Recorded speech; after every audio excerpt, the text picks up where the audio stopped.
Salut à tous, aujourd'hui je teste la batterie Storey de Synology, ainsi que la box Stream Connect et le compteur StreamMeter. Cet ensemble regroupe un compteur d'énergie, une interface de communication et la batterie de stockage, permettant d'optimiser la consommation de l'électricité produite par les panneaux photovoltaïques. Au programme de la vidéo, je précise le contenu du matériel. J'explique plus en détail comment fonctionne cet ensemble. J'installe le Stream Connect, le StreamMeter et la batterie, que ce soit niveau matériel ou via l'application Stream de Synology, mais également sous Home Assistant. Et je terminerai par les résultats des différents tests et mesures électriques que j'ai pu effectuer sur l'ensemble du matériel. Le kit complet qui permet une gestion autonome de la batterie Storey est donc livré dans ces 3 cartons. Pour la batterie, on y trouve ce guide de démarrage rapide. En dessous, sanglé pour la manutention, la batterie qui pèse une trentaine de kilos. Et tout au fond, le cordon d'alimentation secteur, tout jaune. Au moins lui, on ne le confondra pas. Le Stream Connect, quant à lui, intègre aussi son propre guide d'installation rapide, la box de communication elle-même, un cordon Ethernet et un adaptateur de 18 watts secteur vers USB avec ce cordon USB-C vers USB-A pour l'alimentation du boîtier Connect. Enfin, le compteur StreamMeter intègre un guide utilisateur détaillé avec des schémas et des illustrations en couleur, ainsi que ces 3 pinces pour la mesure de l'intensité, que ce soit pour installation triphasée ou tout simplement en monophasée. Le compteur à placer sur le rail de votre tableau électrique, et enfin ce bornier équipé de 4 conducteurs pour la mesure de tension triphasée ou mono et pour l'alimentation du module. Ce qui fait au total quelques équipements à installer avant de pouvoir optimiser l'autoconsommation solaire. Le système repose donc sur une batterie, plug and play, la Storey, qui se branche sur une prise secteur du logement, de préférence dédiée uniquement à la batterie, câblée avec des conducteurs de section 2,5 mm, avec présence obligatoire du conducteur de terre, et protégée en amont par un disjoncteur 20 A et un différentiel de sensibilité 30 mA. Pour qu'elle puisse se recharger automatiquement avec l'excédent solaire ou inversement se décharger pour compenser la consommation, il faudra lui ajouter la box de communication Stream Connect, qui elle est à brancher en USB, et pour la communication soit on utilisera une liaison filaire avec ce cordon Ethernet, ou une liaison sans fil grâce au Wi-Fi. Le boîtier Connect fera l'interface entre la batterie, le compteur StreamMeter, et même vos panneaux solaires Synology. Côté caractéristiques, la batterie a une capacité de 2200 Wh, et on pourra ajouter jusqu'à 3 extensions, soit 4 batteries pour un total de 8800 Wh par prise. Que ce soit en monophasé ou triphasé, on aura la possibilité d'avoir 3 groupes, pour un total de 26 400 Wh. Les batteries sont de type lithium fer phosphate, garantie 15 ans, avec une durée de vie annoncée de 7500 cycles et 80% de charge maximale. Le Master Pack, regroupant l'écran supérieur avec la prise hors réseau, et la batterie inférieure pèse environ 30 kg. L'ensemble a un indice de protection IP64, mais privilégie une installation intérieure. La particularité de la Storey est qu'elle intègre un micro-onduleur de 500 watts par batterie. Je vais parler d'étage. Ainsi, chaque étage peut recevoir ou renvoyer maximum 500 watts. En ajoutant une batterie d'extension, on ajoute 500 watts de plus et un second micro-onduleur. Et avec 3, c'est 1500 watts. Au final, pour espérer récupérer 2000 watts ou compenser la conso de 2 kW, il faudra prévoir l'achat d'au moins 4 batteries. Cela correspond à un Master Pack plus 3 packs d'extension. Ainsi, en répartissant les puissances sur plusieurs micro-onduleurs, on réduit l'échauffement, d'où un refroidissement passif sans bruit. Inconvénient, pour décharger ou recharger à puissance élevée, il faudra installer dès le départ plusieurs extensions, soit un investissement bien plus important. Bonne surprise, l'ensemble est intégrable dans Home Assistant, pour récupérer les mesures du StreamMeter ou superviser via Home Assistant la batterie Storey. Et grâce à cela, il me sera possible de faire un comparatif entre les relevés du StreamMeter et d'un compteur Shelly, ou voir la vitesse à laquelle réagit la batterie depuis Home Assistant. La prise hors réseau ou backup est de type E, le format classique. Mais sachez que la puissance disponible en sortie sera également limitée en fonction du nombre de modules que vous aurez installés. Voyons maintenant l'installation de la box Stream Connect qui va centraliser tout cela. Bon, premièrement, on va alimenter la Stream Connect avec le port USB-C juste à l'arrière. Soit on l'alimente directement sur un port USB, soit on utilise l'adaptateur qui est fourni avec un USB-A. Et je viens le brancher sur une prise secteur. Le voyant, c'est allumé ici. Pour la liaison réseau, il y a deux possibilités, soit en Wi-Fi, donc sans fil, soit en utilisant ce câble droit avec des prises RJ45 qu'on va brancher directement sur sa box internet. Je prends un des connecteurs RJ45 que je branche à l'arrière de la box et l'autre extrémité, je vais la brancher à ma box internet. Voir que le voyant réseau clignote. Pour l'appairer, il faut appuyer 3 fois sur ce bouton. Le voyant est passé en clignotant. Et on ouvre l'application Stream. Là, je vais me rendre dans Paramètres. Là, je vais à la rubrique Connect. Sur son mobile, on pense à activer le Wi-Fi, le Bluetooth et la géolocalisation. Le module devrait apparaître comme ceci. Mais si l'appairage ne se fait pas, arrêtez l'application Stream, puis relancez-la en répétant la procédure. Moi-même, j'ai eu quelques soucis à ce niveau en restant sur l'application. À partir de là, on sélectionne le SSID du Wi-Fi que l'on souhaite utiliser et on indique le mot de passe de connexion. Et appuyez sur le bouton Connecter. À partir de là, la box est bien connectée au Wi-Fi. Faites Continuer. La ligne Statut vous informera de l'état de connexion de la box. Pour le moment, elle n'est pas encore connectée, puisqu'indiquée comme Off.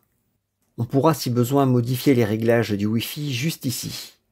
Enfin, pour sauvegarder la configuration, appuyez sur ce bouton-là. De retour sur l'écran d'accueil, pas de changement particulier à constater. Passons maintenant à l'installation du Stream Meter, le compteur intelligent de Sonology.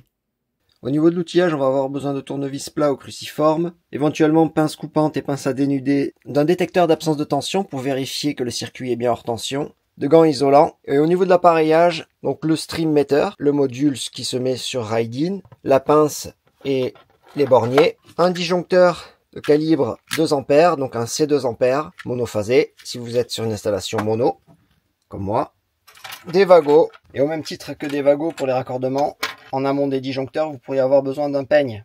Donc soit phase si on utilise ce côté, ou neutre si on l'inverse et on utilise ce côté-là. Ça permettra de raccorder la partie amont dessus des disjoncteurs. Effectuer ces raccordements-là, le pontage entre les phases et derrière le neutre. Et éventuellement des conducteurs de section 1,5 mm en rouge et bleu pour la phase et le neutre. Vous les retrouvez sous forme de bobine, comme ceci, de 50 mètres, du conducteur rigide de désignation H07 V-U. Ici, ces 3 pinces vont permettre de mesurer l'intensité, donc en triphasé, phase 1, phase 2, phase 3, et si on est en monophasé, on pourra utiliser une seule pince.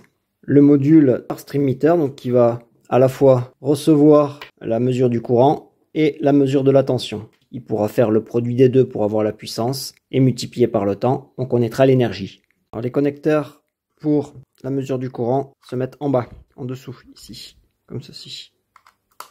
Et pour la tension, c'est sur le dessus. Donc là, on peut voir qu'il est paramétré pour du triphasé, même tétra puisqu'il y a le neutre.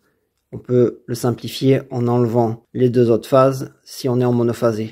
Je vais faire pareil pour les pinces, le simplifier pour pas qu'il y ait tout ça, enlever 2 pinces et ne garder qu'une seule pince. Je vais retirer uniquement Y et Z. Je vais conserver la pince X qui va mesurer le courant de ma phase. Il suffit avec un tournevis plat d'appuyer sur le connecteur et de retirer le conducteur. On fait pareil pour les 3 autres. J'appuie et je tire. Et le dernier, j'appuie. Voilà. Comme ça, on ne conserve qu'une seule pince. Pour la mesure de la tension, je vais faire pareil. Vu que je suis en monophasé, je vais enlever les phases Y et Z et conserver que le neutre et la phase X. Au même procédé, on appuie et le conducteur s'en va.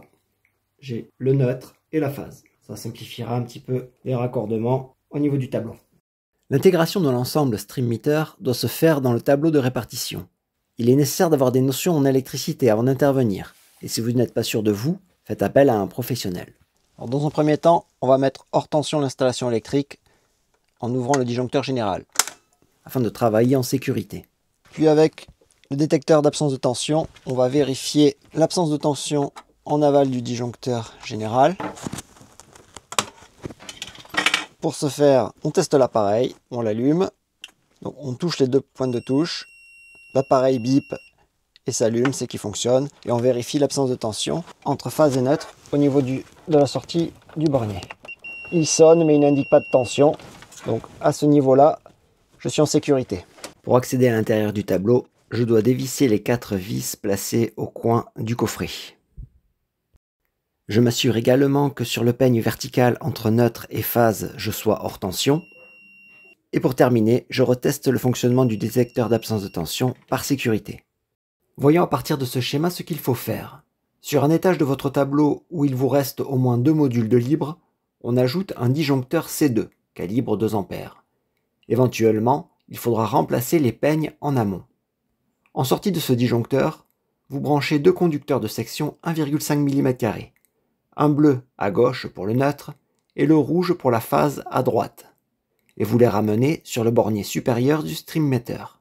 Ceci permettra la mesure de la tension et l'alimentation de l'appareil. La pince, quant à elle, celle qui est repérée X, viendra entourer la phase en sortie du disjoncteur d'abonné, dans le sens réseau vers votre installation électrique. Ici, la flèche X pointera vers le bas. Son extrémité, vous la branchez sur le bornier du bas du streammeter. Vu que je souhaite rajouter le disjoncteur 2 A, il va falloir que je le mette juste à côté. Le peigne que j'avais précédemment n'était pas suffisamment long. J'ai utilisé celui-ci, donc placé comme ceci. Comme ça, j'aurai un emplacement supplémentaire pour pouvoir y mettre le disjoncteur.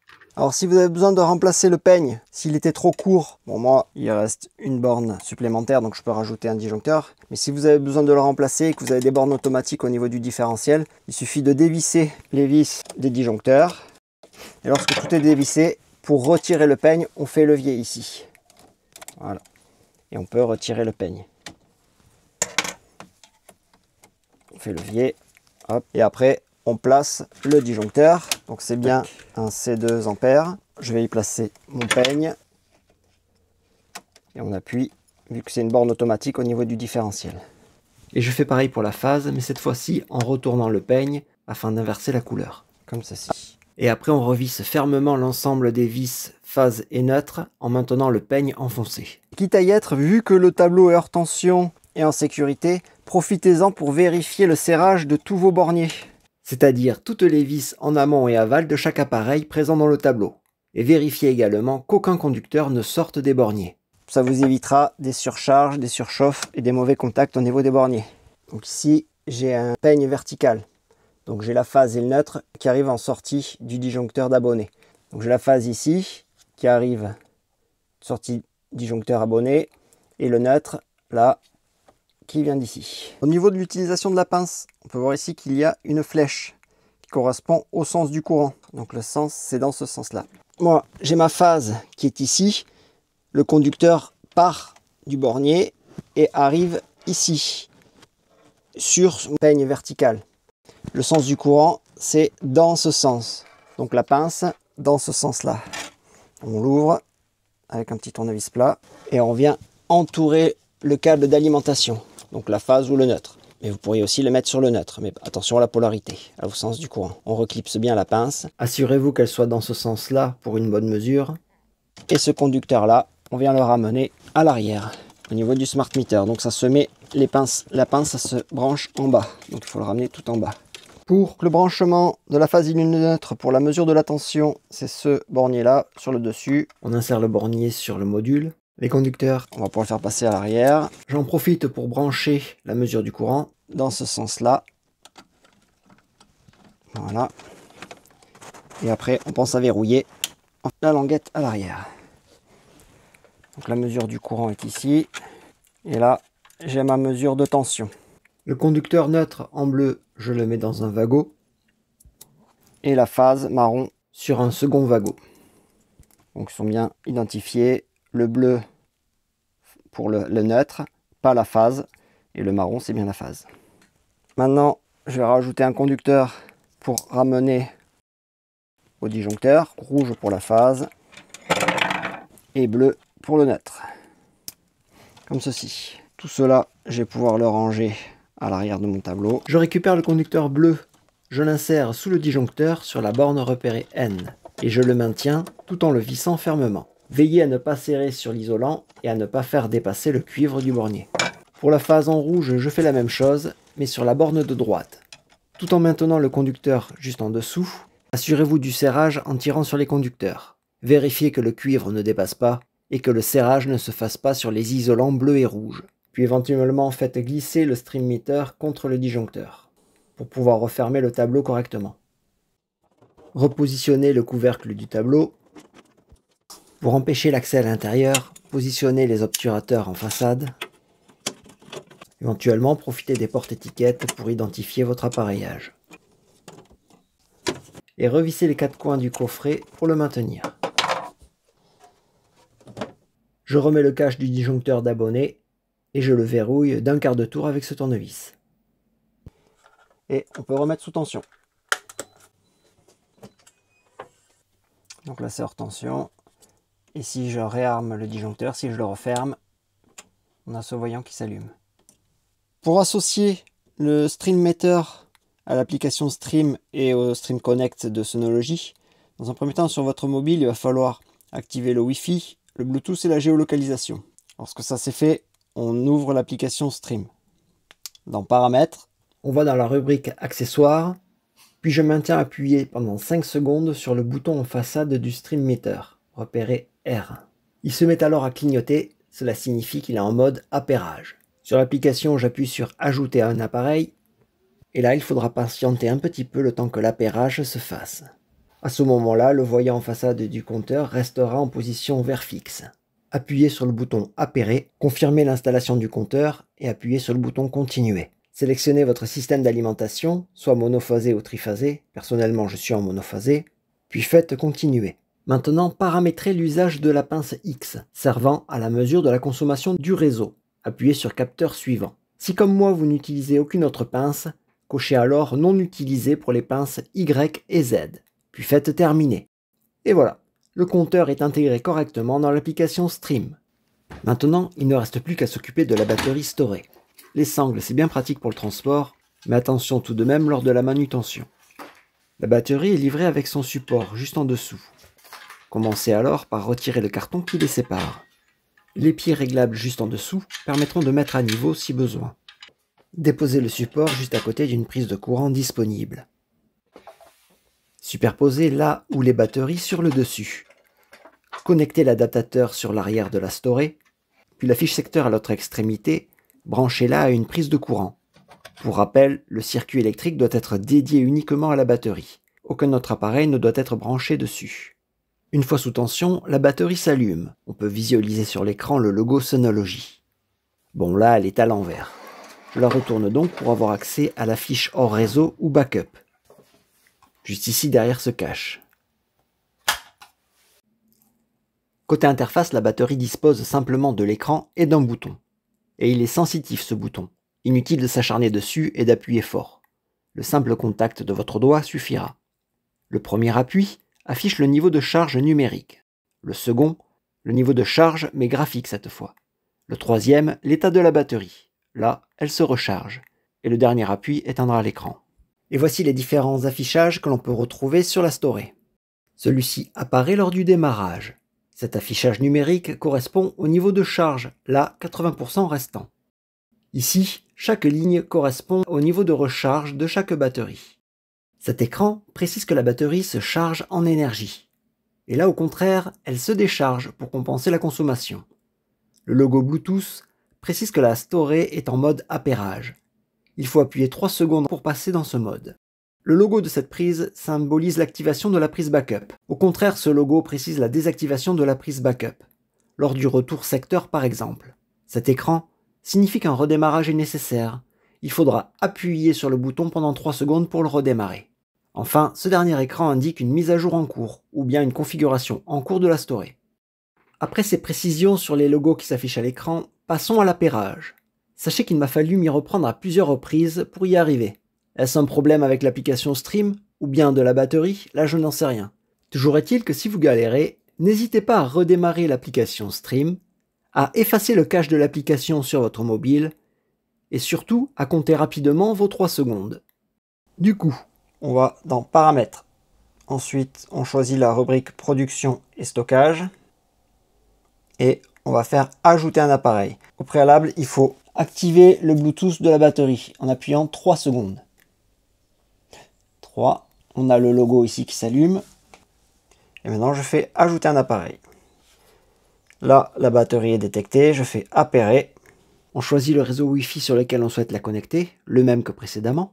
On rentre le mot de passe et on fait Se connecter. C'est bon, la batterie est connectée. On peut la renommer si on le souhaite. Et quand c'est terminé, on appuie sur J'ai appairé tous mes appareils. En allant dans Aperçu, en balayant, on peut visualiser la batterie ici, qui est en mode initialisation. Donc pour l'instant, il va falloir attendre un petit peu, le temps qu'elle s'initialise. Voyons maintenant les réglages disponibles dans l'application. Lorsque l'initialisation sera terminée, allez dans Paramètres, puis Production et Stockage. Dans le menu Storage, activez le mode Suncast, si vous n'avez pas de StreamMeter ni de Connect. Ce mode permet à la batterie de se recharger et se décharger automatiquement, selon un planning intelligent calculé directement par l'application. Ensuite, revenez dans Aperçu, en bas à gauche, et sélectionnez la batterie sur l'animation. Et là, à droite de Storage, appuyez sur le bouton Optimiser, puis sur Mettre à jour pour demain. Vous pourrez ainsi ajuster le seuil de décharge de la batterie, selon vos besoins ou le talon de consommation. Et pour finaliser, appuyez sur le bouton Mettre à jour. Et voilà pour le mode Suncast. En revanche, si vous avez toute l'interface Stream, compteur et Box Connect, toujours dans le menu des paramètres, passez plutôt en mode autopilote. Là, la batterie s'adapte en temps réel selon les relevés de votre compteur. Voyons toutes les informations affichées sur l'écran d'accueil. En haut à gauche, c'est la météo locale récupérée grâce à la géolocalisation. En dessous, sur cette animation, on a les différents équipements compatibles qui sont en votre possession et intégrés dans l'application, la batterie, les panneaux ou encore les relevés du compteur Stream. Pour la batterie ici, on a son niveau de charge en pourcent, sa capacité restante en wattheures et l'état de la batterie. En ce moment, elle se charge à 500 watts environ. C'est son maximum de toute façon. Et en dessous, en jaune, la production photovoltaïque instantanée provenant d'équipements Sonology. Et en bleu, la consommation instantanée, relevée par le compteur Stream. En dessous, c'est le taux d'autoconsommation en temps réel. Et première constatation à l'usage, l'actualisation des données à l'écran n'est pas très rapide. Pour améliorer cela, vous pouvez profiter de l'intégration de l'environnement Sonology Stream dans Home Assistant via le store communautaire. En tapant ici dans la barre de recherche Sonology, vous cliquez sur le résultat qui apparaît et puis tout en bas à droite, vous cliquez sur Télécharger et de nouveau Télécharger. Puis vous patientez le temps de l'installation. Ensuite, en bas à gauche, rendez-vous sur Paramètres. Un redémarrage de Home Assistant étant nécessaire, effectuez-le. Et patientez le temps que l'interface redémarre. Sur l'interface web de votre box internet, récupérez l'adresse IP locale du Stream Connect. Après redémarrage, revenez sur Home Assistant, toujours dans Paramètres, puis cliquez sur Appareils et services. La nouvelle intégration Sonology doit apparaître à l'écran. Cliquez sur Ajouter. Et dans le champ Adresse IP ou adresse locale, renseignez l'IP que vous avez noté précédemment. Faites Valider. Associez-lui une pièce si vous le souhaitez, puis faites Terminer. Un redémarrage sera de nouveau nécessaire. Rendez-vous dans Paramètres, puis en bas Système, et enfin appuyez sur le bouton en haut à droite Marche arrêt. Là, choisissez un redémarrage de Home Assistant et validez en cliquant sur le bouton Redémarrer. Après redémarrage, revenez sur Paramètres, puis de nouveau Appareils et services. L'intégration de Sonology est terminée. Cliquez sur le bouton Sonology. Cette liste regroupera l'ensemble des équipements liés à la box Connect, dont la batterie sur cette ligne-là. On a 13 entités disponibles. Ou bien par exemple le StreamMeter, qui lui propose 14 entités. Toutes ces informations seront exploitables en temps réel dans Home Assistant. Ainsi, on peut visualiser les puissances mesurées par le compteur ou celles en entrée-sortie de la batterie, générer des courbes de puissance et comparer avec les informations d'un compteur Shelly, connaître l'état de la batterie, charge, décharge ou veille, son SOC ou niveau de charge actuel, et la température des cellules internes. En somme, on peut connaître tout un tas d'informations non disponibles depuis l'application officielle, et des graphiques précis sur la consommation. Pour tester la réactivité du système, comme toujours, j'utilise un oscilloscope numérique, branché en entrée-sortie de la batterie, via la prise secteur. Je mesure ainsi la tension et le courant lorsque la batterie se chargera et se déchargera. Par ce montage de mesure avec différents compteurs et notamment une pince ampère-métrique reliée sur l'oscilloscope, à l'affichage ici, j'ai ce que mesure mon compteur Shelly Pro 3EM qui est branché dans mon tableau électrique. Et ici, donc c'est l'interface storée avec la mesure via le stream meter pour comparer les valeurs qui s'affichent. Donc là par exemple, le stream meter m'affiche un surplus solaire de 55 watts. Là où le Shelly Pro 3M affiche moins 30 watts. Moins 30 watts et sur 68 watts de surplus solaire sur le stream meter. Donc là on est à 34 et là à moins 19. Alors, le problème c'est que les taux de rafraîchissement ne sont pas les mêmes. Donc pour avoir les valeurs cohérentes, est-ce que c'est lui, est-ce que c'est lui? Dans tous les cas, là je suis passé en positif. Donc je suis en consommation et la stream meter affiche toujours une valeur de surplus solaire. Voilà, ça y est, énergie achetée, 5 watts et 40 watts achetés sur le Shelly. Voilà, là on est à peu près proche, 25 watts, 26 watts. Mais bon, cela dépend des taux de rafraîchissement des applications, avec une valeur assez lente pour l'application Stream. Et là, ici, j'ai un radiateur qui va me permettre de simuler un récepteur, un appareil en marche de 1 kg. Alors, vu que la configuration que j'ai ne peut délivrer que 500 watts maximum, ben, il compensera la moitié du fonctionnement de ce radiateur. Vous voyez un petit peu au niveau des mesures affichées à l'écran sur l'oscilloscope. On peut voir que la batterie se recharge. Ici, on a 2 ampères qui sont mesurés par la pince, donc qui transitent de la prise de courant dans la batterie. Pour faire simple, si on fait 2 fois 230, ça fait 460, ça correspond à la puissance en charge. C'est vraiment pour simplifier. Au niveau des formes d'ondes, on peut voir que quand la tension est positive sur cette demi-période, le courant, lui, est négatif. On va partir du principe que là, dans ce mode-là, la batterie fonctionne en récepteur. Elle se charge via le réseau. Bon, là, en l'occurrence, c'est via l'excédent solaire, parce qu'on voit que je suis à moins 3 watts au niveau du Shelly. En comparaison, là, j'ai l'information de ce que mesure le stream meter au niveau également du tableau électrique. Au même endroit, 2 appareils de mesure, on peut faire des comparatifs. Moins 1 watt et 1 watt de surplus solaire, c'est similaire. Bon, je vais revenir sur la storée. Donc lorsque la tension est positive et le courant est négatif, la batterie fonctionne en récepteur. Ici, à 10 secondes, je mets le radiateur en marche.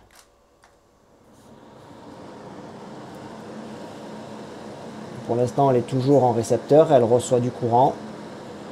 Au niveau du Shelly, on voit que je consomme 1 kW. Ça y est, elle s'est mise en stand-by. Toujours en attente.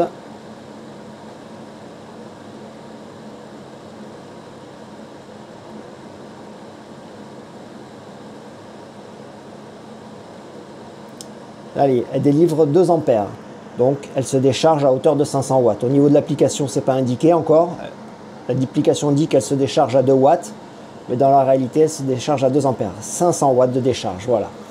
Donc il aura fallu environ 30 secondes au système pour changer d'état. C'est relativement long. À 1 minute 30, je vais arrêter le radiateur pour que la décharge cesse et qu'elle puisse, la batterie, se recharger via le solaire.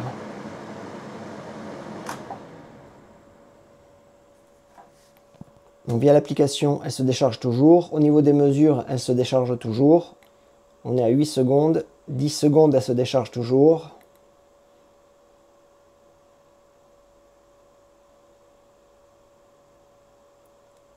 À 20 secondes, à 18-19 secondes, elle s'est arrêtée, là en stand-by.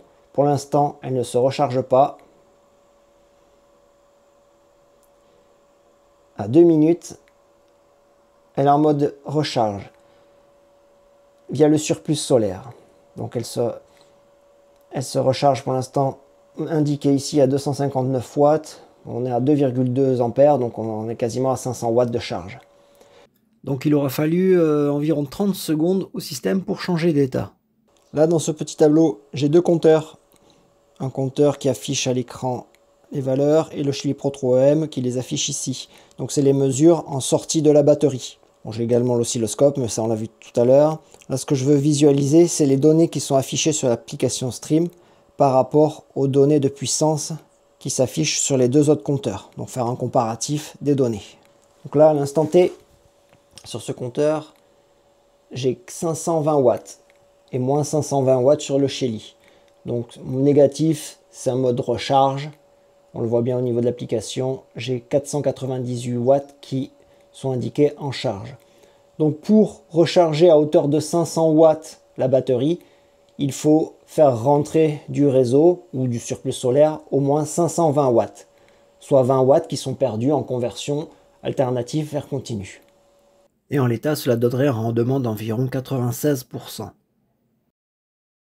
Ce manque de réactivité pour basculer de charge à décharge ou inversement feront que le système ne pourra pas effacer correctement la consommation lorsque la puissance change brusquement. Par exemple lors de changements de cycle de machine à laver, ou lorsque le four arrive à température et que la résistance arrête de chauffer. A l'inverse, la récupération du surplus solaire sera également impactée, lorsque la puissance produite change, lors de passage de nuages devant le soleil. Concernant la température du boîtier, elle est normale, et cela est dû à la limite de 500 watts par micro-onduleur. Ainsi on évite les échauffements, lors de la conversion alternatif continu ou continu alternatif. Et le refroidissement passif assure un fonctionnement sans bruit du système.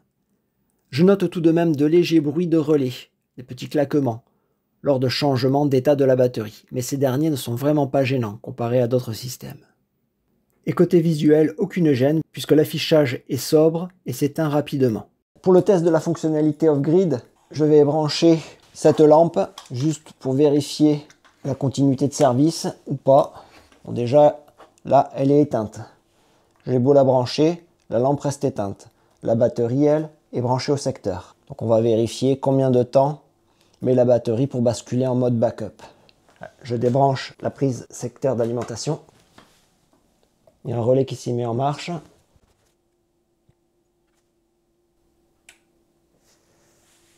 Une cinquantaine, voire une minute pour basculer en mode secours. Donc on ne peut pas utiliser la batterie pour alimenter un ordinateur en secours par exemple.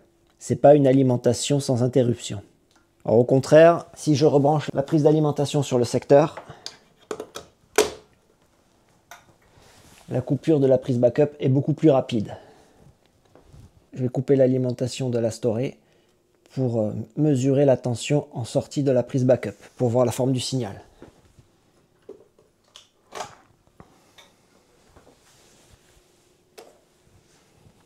Donc on attend 50 secondes. On a vu tout à l'heure, c'était une cinquantaine de secondes pour que la prise backup prenne le relais. Il y a eu 3 petits claquements de relais en interne. Ça y est. Donc voilà la forme de la sinusoïde du signal en sortie de la prise backup ici. Donc elle est plutôt belle. Pas particulièrement de défaut sur la tension. Et attention, impossible de recharger la batterie via un panneau photovoltaïque et son micro-onduleur. Cette prise n'est utilisable qu'en sortie, pour une alimentation secours. Lorsqu'elle est en veille, notifiée repos dans l'application, la storée ne consomme quasiment rien. D'ailleurs, ce compteur affiche 2 watts, valeur qui intègre également la consommation des deux compteurs. En observant ces graphes de puissance, celle mesurée par le stream meter ici en bleu, et celle en entrée-sortie de la batterie en orange, on peut observer que lorsque la puissance solaire et la consommation sont stables, alors les relevés au niveau du compteur oscillent au maximum entre moins 50 watts de surplus et plus 50 watts de consommation, et que l'on s'approche le plus souvent de 0 watts à quelques watts près.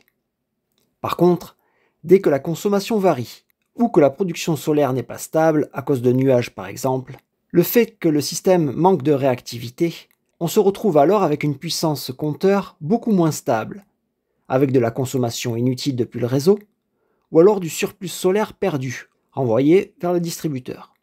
Évidemment sur des durées limitées, de l'ordre de 30 secondes, mais répétées dans le temps, cela peut engendrer de l'énergie inutilement perdue. Un point intéressant, le système Stream Connect offre l'avantage de fonctionner même lors d'une coupure internet. Ainsi, la batterie et le compteur continueront à communiquer via la box Connect, même si la liaison Internet est coupée. Certes, vous n'aurez plus accès à votre compte Synology via l'application, mais via par exemple Home Assistant, du moment que le réseau local sera fonctionnel, vous pourrez constater que l'appareillage fonctionne, que la batterie change d'état, charge ou décharge, en fonction des mesures du compteur Stream. Dernier point, le prix, qui est élevé, 1390 €, sans réduction, auquel il faut rajouter le prix du Stream Connect, 129 €, et le Stream Meter, 99 €, si on veut profiter des fonctionnalités intelligentes. Ce qui fait un coût par kilowattheure d'un peu moins de 632 €, et cela juste pour la batterie, soit un coût élevé par rapport à la concurrence. D'autant que pour augmenter la puissance en sortie, ou en entrée, il faudra investir d'un seul coup dans plusieurs modules en même temps.